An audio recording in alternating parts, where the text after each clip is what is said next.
Hello friends, welcome to the next class of how to learn English. आज फिर हम fill in the blanks करने जा रहे हैं, जिससे हमारी राइटिंग स्किल्स बहुत अच्छी हो सकती हैं। हमें अपने आप लिखने में काफ़ी हेल्प मिल सकती है। तो चलिए देखते हैं। मैं आपको पहले पढ़ के सुना देती हूँ, ताकि अगर आपको किसी वर्ड का मीनिंग समझने में दिक्कत हो रही हो तो आप ब्लैंक्स इजीली भर सकेंगे, अगर आपको सारे मीनिंग्स पता हो। वन डे आई फाउंड, मैंने पाया, अ बेबी रैट यानी चूहे का बच्चा।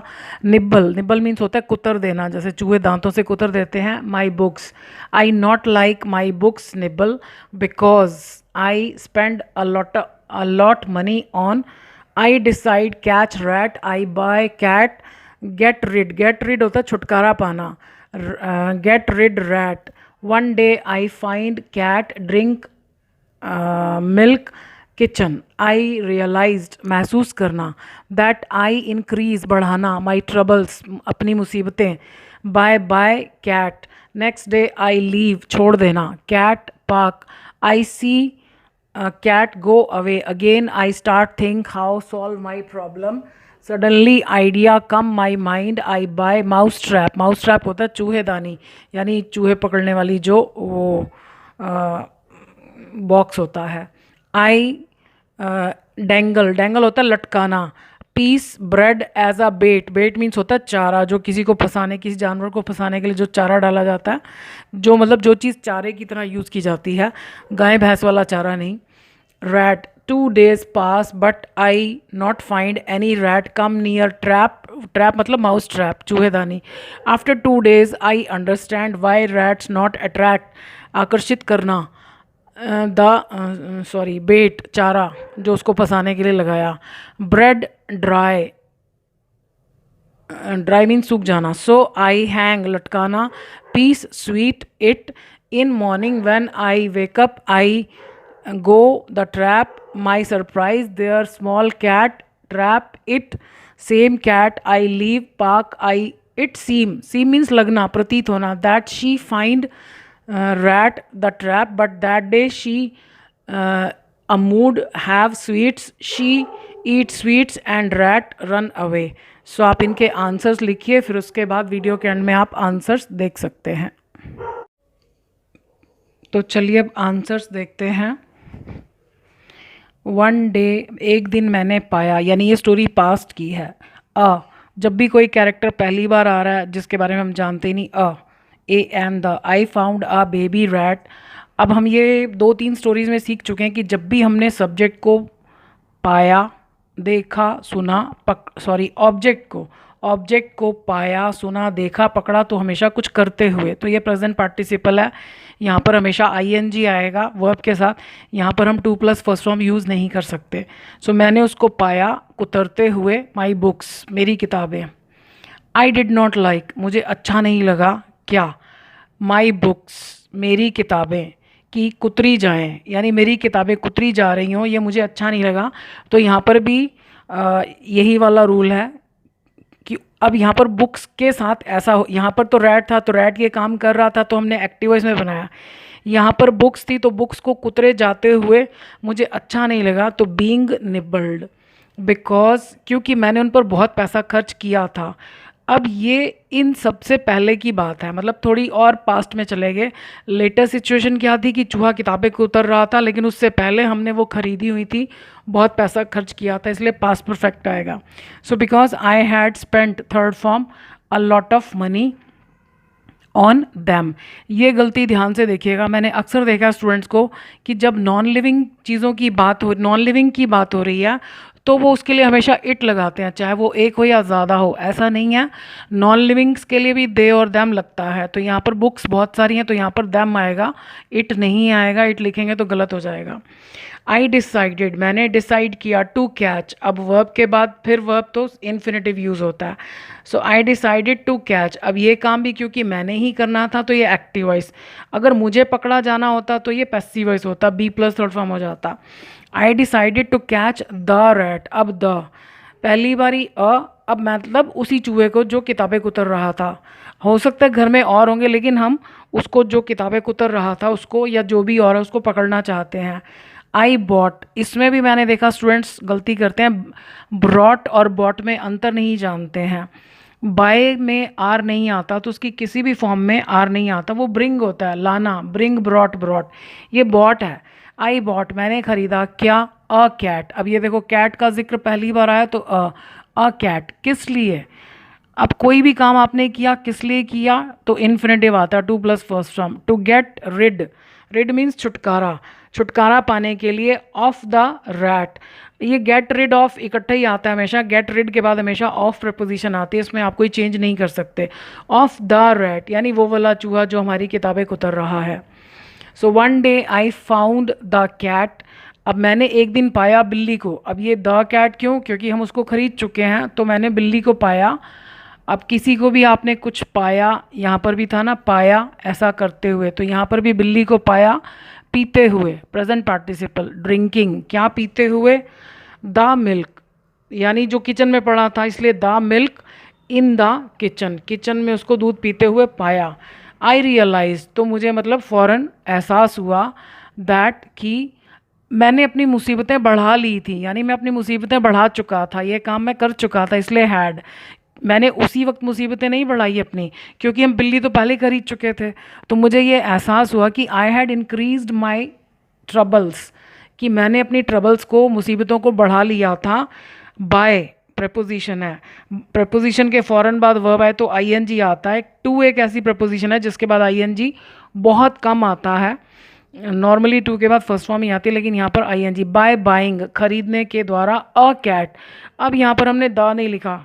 अब आप कहेंगे कि बिल्ली तो अब हमें पता है कौन सी बिल्ली, हम ये नहीं कह रहे कि हमने वो वाली बिल्ली खरीद कर मुसीबत बढ़ा ली थी, यानी बिल्ली नाम का ये जंतु खरीद कर हमने मुसीबत बढ़ा ली थी, तो इसलिए अ कैट, मतलब उसकी जगह कोई भी बिल्ली होती तो हमने मुसीबत तो बढ़ा ही ली थी। Next day I left the cat, अब अगले दिन मैंने छोड़ दिया द कैट, मतलब जो मैंने खरीदी थी उस बिल्ली को, इन अ पार्क, यानी ऐसे ही किसी पार्क में जाकर छोड़ दिया। अब इन द पार्क होता कि हम किसी स्पेसिफिक पार्क की बात करें, यानी मैं भी घर से थोड़ी दूर ताकि वो वापस ना आ सके, तो इन अ पार्क। आई सॉ, मैंने देखा किसको, द कैट, मैंने बिल्ली को देखा। अब जब भी आपने ऑब्जेक्ट को देखा तो कुछ करते हो, आप ये देखो ये रूल कितना रिपीट हो रहा है, यहाँ पर भी था, यहाँ पर भी था। प्रेजेंट पार्टिसिपल, आप फिल इन द ब्लैंक्स करते करते बहुत सारे रूल्स बड़ी आसानी से सीख सकते हैं। वैसे तो इन सब के ऊपर वीडियोस बनी हुई हैं, पार्टिसिपल जेरेंड के ऊपर आप देख सकते हैं। सो कैट गोइंग अवे, मतलब मैंने देखा उस बिल्ली को जाते हुए। गो के बाद अवे लगाना ज़रूरी है, नहीं तो ये गलत हो जाएगा, मतलब वहाँ से दूर जाते हुए। हम भले ही हम हिंदी में कुछ नहीं बोल रहे, हम सिर्फ हिंदी में ये कह रहे हैं कि उसको जाते हुए देखा, लेकिन अवे लगाना पड़ेगा। Again I started to think, अब मैंने फिर से सोचना शुरू कर दिया। अब मैंने आपको बताया कि स्टार्ट के फ़ौरन बाद वर्ब आए तो हम आईएनजी यूज़ करते हैं ज़्यादातर स्टार्ट और स्टॉप के बाद, लेकिन आप टू प्लस भी लगा सकते हैं। So I started to think how to solve my problem. अब ये हाउ टू बहुत यूज़ होता है, when to, how to, who to, मतलब पूरा सेंटेंस लिखने की बजाय, यानी जब भी हम like how to solve my problem, कि कैसे अपनी प्रॉब्लम को सॉल्व करूं। सडनली एन आइडिया, एक आइडिया। अब ये ए और एन का क्या है, हम में से कुछ लोग समझते हैं कि जो जिस नाउन के साथ हम एन लगा रहे हैं तो उसका पहला AEIOU होना चाहिए, ये रूल नहीं है, उसका साउंड होना चाहिए वॉवल का, यानी जो हिंदी में A, I, E, A, O है, अगर वो आ रहा है तो एन आएगा, और अगर क ख ग आ रहा है तो ए आएगा। कैसे चेक कर सकते हैं, आप इसको हिंदी में लिखिए, तो ये आइडिया आ रहा है तो एन आएगा। अब यही अगर मैं यूनिवर्सिटी बोलूं तो यूनिवर्सिटी यू से शुरू हो रहा है तो AEIOU के साथ तो एन आना चाहिए, तो लेकिन जब हम यूनिवर्सिटी को हिंदी में लिखते हैं तो पहला अक्षर य आता है, तो य के साथ एन नहीं आ सकता। जो जहाँ से मात्राएं निकलती हैं ना, वहाँ उनके साथ एन आता है, A, I, E, A, O, इनके साथ एन आता है, और जो अल्फ़ाबेट्स हैं क ख ग, उनके साथ ए आता है। So suddenly an idea came, in my mind नहीं होगा, जब भी कोई चीज़ बाहर से अंदर घुसी इनटू, इन का मतलब तो होता है कि वो ऑलरेडी अंदर है, जैसे I am in the room, my pen is in my bag, यानी वो पहले से ही है अंदर, यहाँ पर इनटू आएगा। jumped into water, jumped into the river, so an idea came into my mind. I bought a mouse trap, अब ये देखो पहली बार आ रहा है तो मैंने खरीदा, और मैंने कुछ स्टूडेंट्स को देखा कि वो कुछ भी नहीं लगाते, ए एंड द कुछ भी नहीं, सीधा लिखेंगे I bought mouse trap.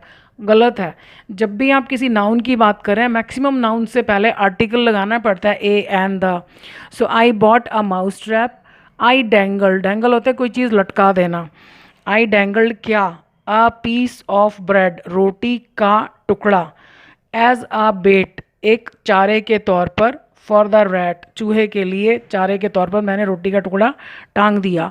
2 days passed, अब 2 दिन गुजर गए। But I did not find, मैंने नहीं पाया। आई डिड नॉट फाइंड, मैंने वही लिख दिया नीचे। एनी रैट, किसी भी चूहे को। कमिंग, ये फिर वही रूल कि किसी को देखा, पाया, सुना, पकड़ा करते हुए, present participle. Coming near the trap, उस ट्रैप के नज़दीक किसी को आते हुए नहीं देखा। आफ्टर 2 days आई अंडरस्टूड, 2 दिन के बाद मैं समझ गया। क्या समझ गया? वाई। अब ये देखो, वाई से पहले अगर आप दैट लगाओगे तो गलत हो जाएगा, वो की इसके अंदर ही है, वाई। और इसके बाद जो आप ये सेंटेंस लिखोगे, ये क्वेश्चन की फॉर्म में कभी भी नहीं होना चाहिए, और ये गलती भी बहुत करते हैं students. Why the rats were not attracted to the bait, कि चूहे जो हैं वो उस चारे के प्रति आकर्षित क्यों नहीं हुए। सो वाई द रैट्स, अब अगर हमने लिख दिया वाई डिड तो ये गलत हो जाएगा। वाई द रैट्स, अभी हमने वर क्यों लिखा? क्योंकि ये पैसिव वॉइस है। अट्रैक्ट का मतलब होता है अट्रैक्ट करना, और यहाँ पर आ रहा है होना। तो जब किसी वर्ब का केवल एक ही मतलब होता है करना, जैसे स्टील का केवल एक ही मतलब होता है चोरी करना, लूज का केवल एक ही मतलब होता है गुम करना, और अगर आपके सेंटेंस में आ रहा है चोरी होना, गुम होना, तो पक्की बात है कि वो पैसिव वॉइस है। तो पैसिव वॉइस बी की फॉर्म के बिना नहीं बनता।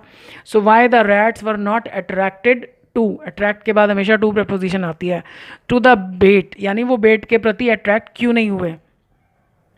द ब्रेड हैड ड्राइड, यानी ये काम हो चुका था इसलिए वो नहीं हुए attract. So the bread had dried. So I hung, तो मैंने टांग दिया। अब ये हैंग का भी ध्यान रखिएगा, इसकी second and third form hanged भी होती है और हंग भी होती है। जिसके पीछे डी आता है ना, उसका मतलब होता है डी फॉर डेथ, उसका मतलब होता है फांसी पे टांगना। तो ये ध्यान रखिएगा, यहाँ हैंग्ड नहीं आएगा। आई हंग क्या, आई हंग अ पीस ऑफ स्वीट, यानी मैंने मिठाई का एक टुकड़ा टांग दिया। इन इट, उसके अंदर, मतलब चूहेदानी के अंदर। इन द मॉर्निंग, अब कुछ स्टूडेंट्स एट द मॉर्निंग लिखते हैं। एट सिर्फ नाइट या मिडनाइट के साथ आता है, बाकी नून, इवनिंग, मॉर्निंग सबके साथ इन आता है। So in the morning when I woke up, जब मैं उठा। आई वेंट टू, गो के बाद जब भी आप बताते हैं कि आप कहाँ गए, टू आता है। यहाँ पर भी अक्सर स्टूडेंट गड़बड़ करते हैं, इन, ऑन, कुछ भी लिख देते हैं। हिंदी में आता है ना, मैं लाइब्रेरी में गया, तो in, no. I went to the trap to my surprise. अब ये यहाँ पर विद सरप्राइज भी हो सकता है, टू भी हो सकता है। अब विद सरप्राइज कब होगा, अब इसके लिए बहुत आसान सा आपको बताती हूँ तरीका। जब भी यहाँ पर पोजेसिव एडजेक्टिव आ गया, यानी मेरा, तुम्हारा, उसका, सरप्राइज से पहले, मेरा सरप्राइज, तुम्हारा सरप्राइज, तो हमेशा टू आता है। और अगर ये नहीं हो तो फिर विद आता है, with surprise, with horror, with fear, with shock. To my surprise ये पूरे सेंटेंस के बराबर है। टू माई सरप्राइज का मतलब है कि मुझे ये देखकर आश्चर्य हुआ। There was a small cat in the trap, अब ये दोबारा अलग से कैट का जिक्र आ रहा है। So there was a small cat, यानी एक छोटी सी बिल्ली थी, इन द ट्रैप, उस चूहेदानी में। It was the same cat, ये वही बिल्ली थी जो मैं पार्क में छोड़ आया था। अब सेम के बाद जो के लिए विच, हु कभी भी नहीं आता, ये भी रूल है, ये ध्यान रखिएगा। सेम हो, सच हो, उस SUCH सच, तो उसके बाद जो के लिए हमेशा केवल एज आता है। यहाँ पर ये एज हु का काम कर रहा है, मतलब आपको WH फैमिली का जो भी वर्ड चाहिए, हु, हुम, जो भी चाहिए, तो उसका काम ये करेगा। यहाँ पर अगर हम WH फैमिली लगाएंगे, हु, विच लगाएंगे तो गलत हो जाएगा। So it was the same cat as I had. अब ये काम हम पहले कर चुके थे, यानी अभी हमने बिल्ली को देखा और उससे पहले की बात है कि हम उसको छोड़कर आए थे, तो ये पास परफेक्ट आएगा। As I had left in a park, मतलब ऐसे ही मैं किसी पार्क में उसको छोड़ आया था, इसीलिए यहाँ पर फिर पार्क के साथ ए ही आ रहा है कि इन अ पार्क। इट सीम्ड, ऐसा लगा, दैट शी हैड फाउंड, कि उसको मिला तो था।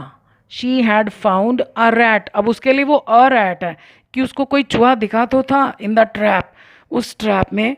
बट दैट डे, सॉरी, लेकिन उस दिन she was in a mood, वो मूड में थी टू हैव, खाने के। She was in a mood to have, यहाँ पर हैव का मतलब है खाना या पीना, स्वीट्स, मिठाई खाने के मूड में थी। शी एट, यानी वो खा गई द स्वीट, मिठाई, and the rat ran away, और चूहा भाग गया। सो आई होप आपको स्टोरी इन्जॉय किया होगा, साथ साथ ग्रामर भी सीखी होगी। So I wish you all the best. आप आजकल शायद एग्ज़ाम्स की तैयारी कर रहे होंगे, तो ये भी आपकी हेल्प कर सकते हैं। Thank you for watching this video.